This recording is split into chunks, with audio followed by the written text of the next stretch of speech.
بسم اللہ الرحمن الرحیم۔ ناظرین کرام، 1472 کی بات ہے کہ ایک مشہور ڈاکو گناہوں کی زندگی سے تھک ہار کر توبہ کی نیت سے چرچ آیا۔ اس دن چرچ میں لوگوں کا ہجوم تھا۔ لوگ پیسے دے کر پادری سے مغفرت کا ٹوکن لے رہے تھے۔ وہ بھیڑ ختم ہونے کا انتظار کرتا رہا۔ وہ آخری گنہگار تھا جو پادری کے حضور سر جھکائے کھڑا تھا۔ پادری نے اس کے ماضی کے گناہوں کی بخشش پر مبنی ٹوکن دیا اور پیسے جیب میں ڈال کر چلتا بنا۔ اس نے پادری کو آواز دے کر روک لیا اور پوچھا کہ فادر، کیا یہ ممکن ہے کہ مستقبل کے گناہوں کی بخشش کا بھی ٹوکن مل جائے؟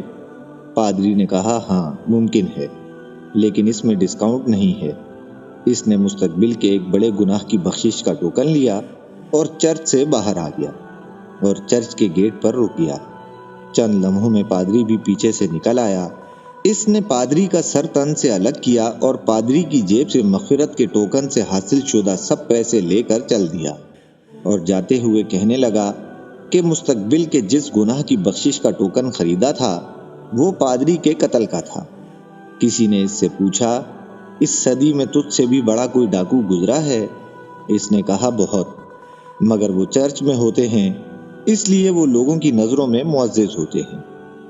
ناظرین کرام، اگر دیکھا جائے تو دین کے نام پر ہر مذہب اور ہر ملک میں دھندا کرنے والے پائے جاتے ہیں، لیکن یہ مہان ڈاکو معزز کہلائے جاتے ہیں۔